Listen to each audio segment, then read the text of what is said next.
I don't even know how to write a check. Think about it. You never had a bank account. Never had in a your bank life. account before. You've never had a credit card. You've never had a debit card.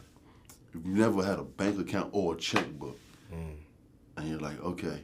You pick up the phone and be like, yo, Unc, man, how I write a check? Wow. How crazy is that? You'd be shocked how many athletes are out there that have no idea where their money's even at, how it's invested, and that they end up trusting all the wrong people. And I know this because I played professional sports for 11 years. And now I sit on the other side of the table as a financial advisor to professional athletes. And I always see these wild clips going around the internet of athletes talking about their money. And today we're going to react to them and we're going to talk about the lessons that we can learn from them. Let's dive in. If you've been following along at all, you know that I always talk about how we have one shot to do this right as a professional athlete. But you're probably tired of hearing me say it. So let me let you hear it from a different source. Somebody who's perhaps the greatest basketball player of all time. There's, accountants, all that type of shit. My financial advisor, first thing I told him when he wanted to manage my money, I said, nigga, if you steal my money, bro, or I'm broke, bro, I'm letting you know, bro, it ain't gonna be good for you. I swear to God, I really was like that. Like, Yeah. I'm really like that because I can't start over. Okay. There's no way. How you going? None of us sitting here can start over. I'm not going. Too late. I'm not Monopoly in this. I'm not starting back at past go. You collect $200 and start back at go. No, I'm too far gone at this point. It reminds me of this line that the MLB Players Association used to always tell us, that you will be a former player a lot longer than you're going to be a current player. And this is coming from a guy that played in the NBA for more than 20 years, but he knows that when he's done, he's done. And there's no going back and having a restart and doing this thing all over again. In fact, the way I always describe it for athletes is, if you make a financial mistake as an athlete, it is not like stubbing your toe. It's like breaking your leg. We don't just get to start over. And I love the analogy of thinking about it as a Monopoly game. There's no going back to go, collecting $200, and you get to restart your career to make millions of dollars. In fact, consider that in the average major sports leagues, the average salary is more than $4 million. Now consider that the average salary of a U.S. full-time worker is about $70,000 per year. If you're an athlete out there and you're earning hundreds of thousands, you're earning millions, you're earning tens of millions of dollars on a free agent deal, you better be treating every single dollar like you're making today like it could be your last big paycheck. Because it doesn't matter if you're me or you're LeBron James or you're somewhere in between. At some point, that career is going to be over, and there's certainly no going back and doing it all over again. Now that we understand that, you need to understand that when it comes to money, and your money specifically, you need to be the CEO of this relationship. And what that means is you need to actually know where the money's at. In fact, watch this clip of Jameis Winston talking about his money. The first time that I looked at my account, the first number that I saw, I don't remember what my check was. Yeah. It was $13.4 million. I just saw 8 figures in my bank account. Yeah. That's the first time that I saw like that. When I saw that, I was like, yeah, I made it. Now I made it, but like, yeah, I ain't doing it with this. So here's the crazy part about this. I've played with guys that when I asked them where their money was at, they didn't even know what the institution was. In fact, I've talked to players that have played for 10 plus years at the highest level, and they can't actually log into where their money's at. Now, that might sound crazy to you, but when you're a professional athlete and you hand over the keys to the kingdom to a financial planner or financial advisor or your financial team, whatever you want to call them, oftentimes that might be the last interaction that you would take responsibility for. And that's the biggest mistake. You want to be like Jameis here, and you want to be able to actually see what's in your account. I know that sounds so crazy for the average individual to say, how on earth does somebody not know where their account's held at, or how to log in and actually see the money? But so many times I've seen this with athletes. I've seen this in the locker room. So if you're an athlete out there, step one is you need to make sure that you are the CEO of this relationship. And when you're the CEO of anything, you better make sure you have the keys to the front door. The keys to the front door in this situation are actually being able to see your account. So don't be like some of the teammates that I played with that have no idea where their money is, how it's held, or even be able to log in. You want to be able to log in and have visibility on this. Ultimately, this money is your responsibility. Now, if you're an athlete out there and you're saying, I feel like I'm going through some of these same things and I'm really not sure where to turn. Well, I got an easy thing for you. You can text us at this number right here, and we'll get back to you as soon as we possibly can with anything that we can do to help you. Because I know how hard it is to make money in professional sports, and I want to make sure that you are doing everything you can do to maximize it. Now, we've all seen the athletes out there that are on 30 for 30 broke that spent way too much money. And you're always thinking, That guy made $5, 10, 15, 20, 25, 50, $100 million, and he spent it all. How does that even happen? Well, let Ryan Leaf, former quarterback in the NFL, tell you exactly how that happens. So I have $3.8 million, and I lived like I was still making $5 million a year, had the big house, flew on private planes. I just figured that the money would never run out, didn't fully understand what that looked like, and before you know it, it's gone. When you were making $0 a year, and you live like you're still making $5 million a year, it goes away. And so it was gone. If you're an athlete out there, chances are your paychecks are even cut down to fewer than the average American. In fact, if you play Major League Baseball, typically you're getting 12 paychecks a year. So no matter what the big number is, it's only divided by 12. So every time that you get one of these paychecks, you could literally go out and buy almost anything.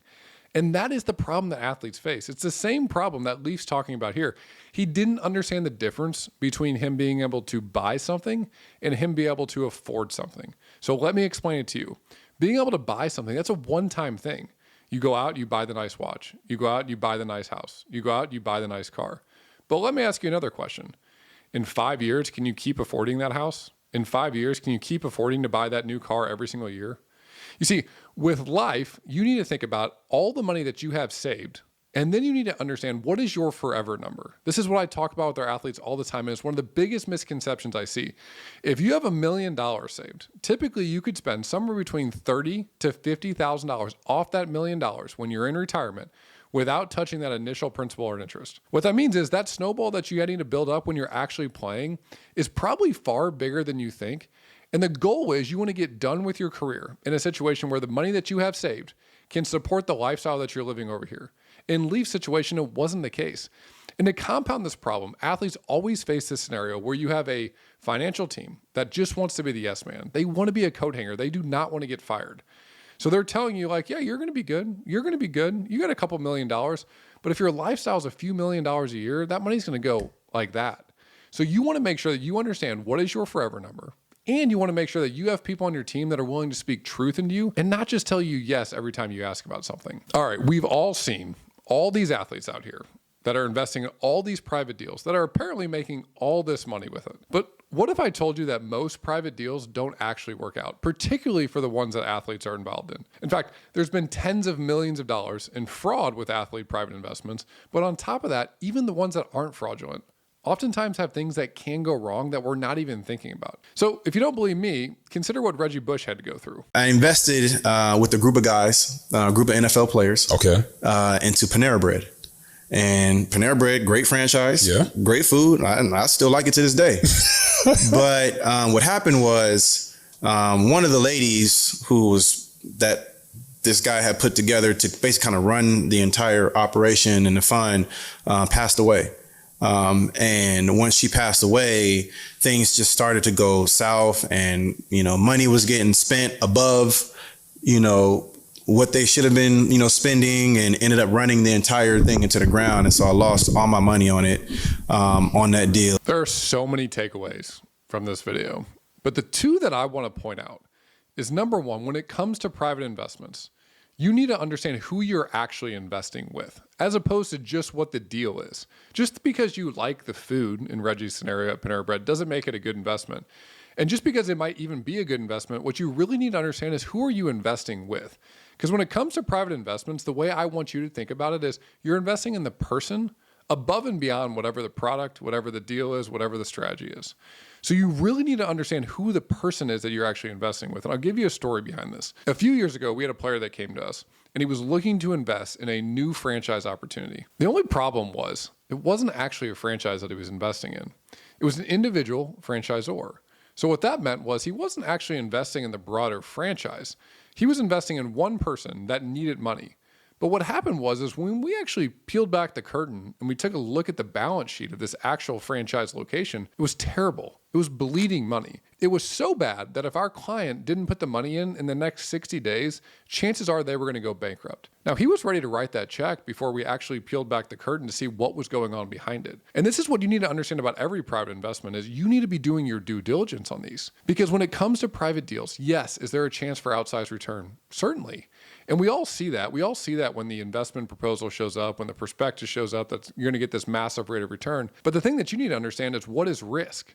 What is the risk you have in this deal? And I think perhaps the best line when it comes to risk is after you've accounted for everything else, it's what's left over. So everything that you thought of, everything that you could possibly think of, now think of the fact that there's all these other scenarios that could potentially come up. And what if one of those scenarios comes up? Well, that's risk. So if you're an athlete out there and you're thinking about private investments, you need to make sure that you have enough money in the other buckets of your investment portfolio that you can actually take on the risk that you need to take on in these private markets. Now today, we're talking a lot about athletes and money. But whether you're an athlete, whether you're an entrepreneur, or whether you're anybody in between, I have something for you.